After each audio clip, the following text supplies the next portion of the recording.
Hi, I'm Scott. Today we're gonna beat the heat. Coming up next on Goldwing Docs.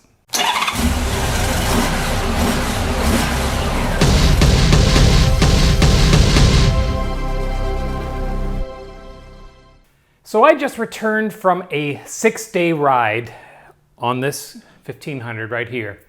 The weather forecast was for all 6 days to be with a high of 70, 71 degrees, so fairly cool.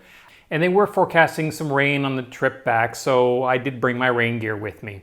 Now, I did have 6 days worth of clothes and all the stuff I needed to bring with me packed in my bike, so I had a limitation on what I could bring. I have 2 sets of riding gear, one for cold weather, one for warm weather. My cold weather gear, I can ride all the way down right to freezing. I don't go below freezing because I really don't want to ride my bike on ice. But if I were to, my gear would keep me warm at those temperatures. I don't typically wear the cold weather gear above about 75 degrees at the very most because it's sweltering hot otherwise. It makes the ride not that pleasant. And then for anything above that, I have hot weather gear, and I wear that all the way up to, well, whatever I ride to. I mean, I've ridden in over 100-degree temperatures with my hot weather gear. So for this trip, with the temperature forecasting highs of low 70s and rain, obviously I brought my cold weather gear. Now, my hot weather gear has mesh, so wind can blow through it. Now, believe it or not, when you're riding in hot weather, if you're wearing just shirt sleeves, you're actually doing yourself a disservice, because what happens is when you perspire, which is your body's way of cooling itself, the wind will actually take that boundary layer of air away from your skin, and along with it, the moisture. So any benefit you would have from the evaporative cooling of the sweat on your skin is gone. So basically, riding with nothing protecting your skin is short-circuiting your body's own cooling system. So when you wear something like this, like a protective gear with mesh in it, it allows air to go through, but it's not at 60, 70 miles an hour like it would be if I was just wearing shirt sleeves. So it slows that air down, allows circulation of air through the jacket, allows your body to perspire and evaporate, so you end up cooling yourself. So believe it or not, wearing this jacket and my mesh pants that go along with it is actually keeping me cooler than if I just wore a t-shirt. People don't believe it, but it's true. Now, I have this giant Tulsa tall windshield on my bike, and in cold weather, it's amazing because it keeps the wind off you and it helps keep you warm. In the summer, not so amazing because it keeps the wind away from you and you kind of bake behind it. So I've almost thought maybe I'll get 2 windshields and get a smaller one for the summer, but I haven't yet. However, what I do have is this wicking shirt. So it's a very, very thin fabric. It's a synthetic fabric. And I'll put a link to a shirt like this in the description below. So what you do is you wear this instead of a t-shirt. It takes the sweat off your skin and wicks it out to the surface.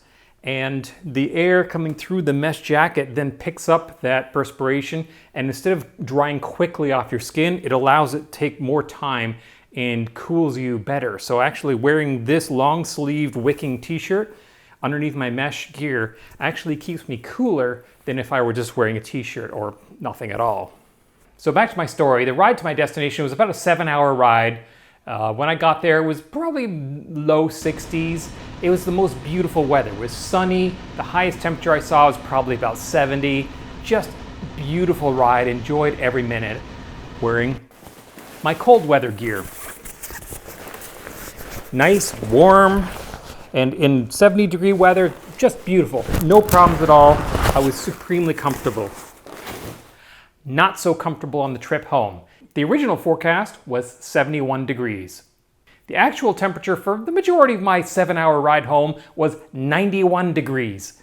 So, what did I do? Well, what could I do? I wore my gear, my cold weather gear, in 91-degree weather, and I sweltered. So sometimes there's just no way around it. If it's super hot, and for a lot of the time, at least in the United States, the majority of the United States, it's super hot, and there are times when it's just too hot to go riding, you have to figure out how you can survive. Now, if I were just put on my cold weather gear and ride for 7 hours in 91 degrees, and by the way, one of those hours was sitting in traffic, not moving at 91 degrees. That was really pleasant. But if I were to do that, I'd probably die. Why? Because, well, I'm sweating nonstop because I'm so hot. My body is just overheating. It's trying to cool itself off. If I do that for 7 hours, I'm going to run out of sweat, basically. You'll become dehydrated. So you think, well, no problem. I carry this great big jug of water. I'll just open that and drink it at every opportunity, and then I'll be fine because I won't be dehydrated, right? Wrong. That's also a good way to die. Why? Because of a thing called electrolytes. So your body is about 60% water, but it's not just water. There's other stuff in it, and some of that stuff is electrolytes. Salt, which is sodium, chloride, potassium, calcium, or just to name a few.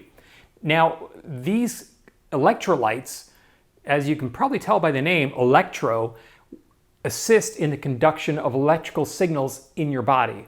And the electrical signals are what your nervous system acts upon. So your nerves, muscles, heart, brain, you have all kinds of electrical activity going on in your body, and the electrolytes are what facilitates that. No electrolytes, no electrical behavior, no life. So what happens is when you sweat, it's not just water coming out of you, it's all kinds of stuff, including lots of electrolytes. That's why sweat tastes salty. You're tasting electrolytes. So if I sweat out a ton of electrolytes and then I just drink a bunch of water, I'm diluting what little electrolytes are left in my body. When you have low electrolytes, or what's called an electrolyte imbalance, you start having serious problems. You can start getting nausea, lethargy, muscle cramps or twitches, headache, dizziness, rapid heartbeat, confusion. You start craving salt. For me, the initial indication that I have an electrolyte imbalance is when I start getting muscle cramps and twitches. That's my body's sign of saying, hey, you need electrolytes.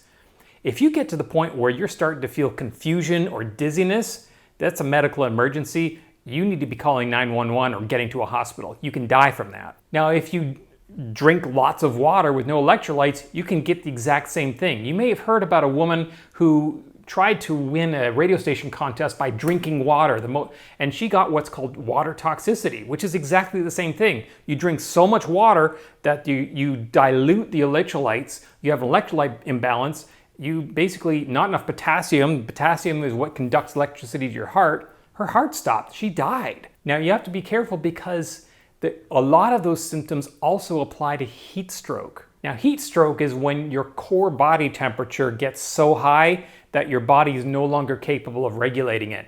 Now there's a couple key differences with heat stroke. Your skin will get flushed and red. Instead of sweaty and wet, your skin will be dry and hot.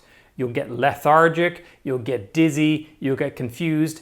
This is a medical emergency. This is not the time to try to be finding an ice pack or getting a drink of water. If you start getting symptoms of heat stroke, you need to be calling 911. You need to be getting to a hospital. You will die from this. So how do you get electrolytes back in your system? It's pretty simple, actually. This is what I used. I drank 6 of these on my trip home.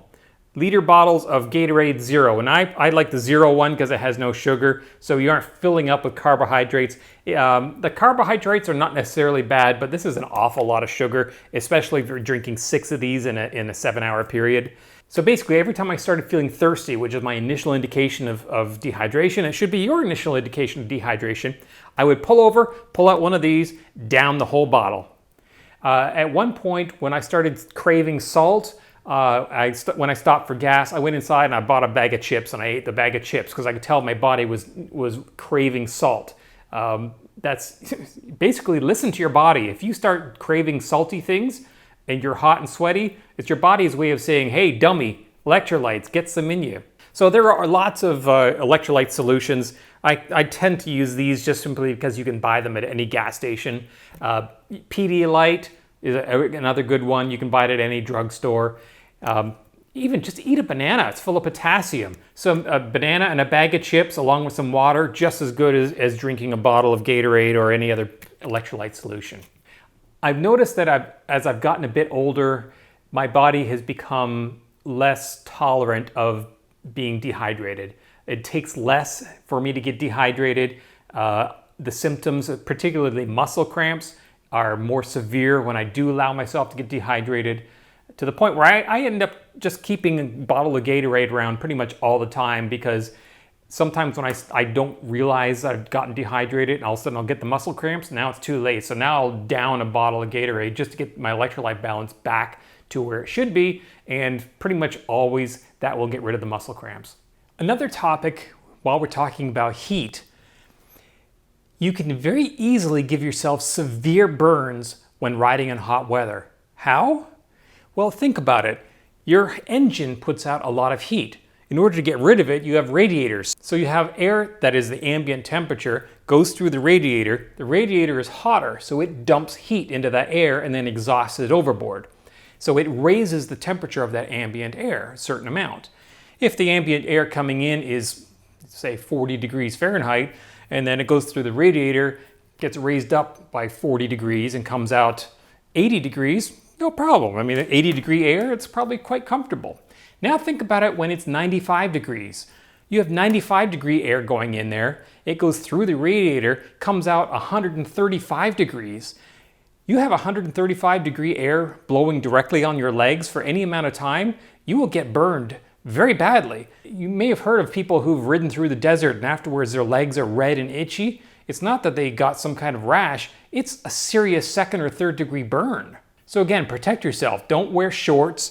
Put on long pants and then cover it with your proper riding gear to protect you from the heat blowing out of your engine. Otherwise, you can easily end up with a severe burn. So I hope this was of some use to you. Of course, please click like, subscribe, all that stuff down below. It really helps us out. If you have any questions or comments, please leave them in the comment section below. I read and answer all of them. Wear your gear, stay safe, enjoy the ride, stay cool, stay hydrated, but not with water. Thanks for watching.